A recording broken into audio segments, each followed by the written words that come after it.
Bangladesh football লিগের শিরোপা উদ্ধার করেছে বসুন্ধরা কিংস।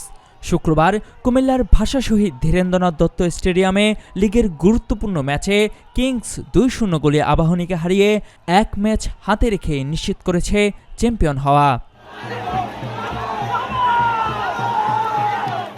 গোল করেছেন ব্রাজিলিয়ান ডরিয়েলটন ও সোহেল রানা। লিগের ১৭তম রাউন্ডে কিংস ও আবাহনীর লড়াই ছিল দুই দলেরই লিগ শিরোপা উদ্ধারের মহারণ।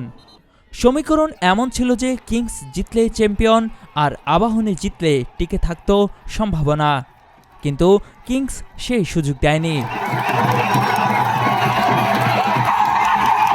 দ্বিতীয়ার্ধে ডরিয়েলটন ও সোহেল রানার গোলে আবাহনীকে হারিয়ে শিরোপা উদযাপন করে কিংস। ২০১৮ সালে শীর্ষ লিগে নাম লেখানোর পর কিংস টানা ৫ বার চ্যাম্পিয়ন হয়ে ঘরোয়া ফুটবলে করেছিল নতুন রেকর্ড। তবে গত মৌসুমে তাদের সেই শিরোপা ছিনিয়ে নিয়ে প্রথমবারের মতো চ্যাম্পিয়ন হয়েছিল মোহামেডান। এবার মোহামেডান আগেই ছিটকে যায় শিরোপার দৌড় থেকে। ১ পয়েন্টের ব্যবধান নিয়ে কুমিল্লায় মুখোমুখি হয়েছিল কিংস ও আবাহনী। ম্যাচটি ড্র হলেও আবাহনীর জন্য শিরোপা জেতা কঠিন হতো, তবে কোনো সমীকরণে আর যেতে দেয়নি কিংস। ম্যাচটি জিতেই পৌঁছে যায় লক্ষ্যে।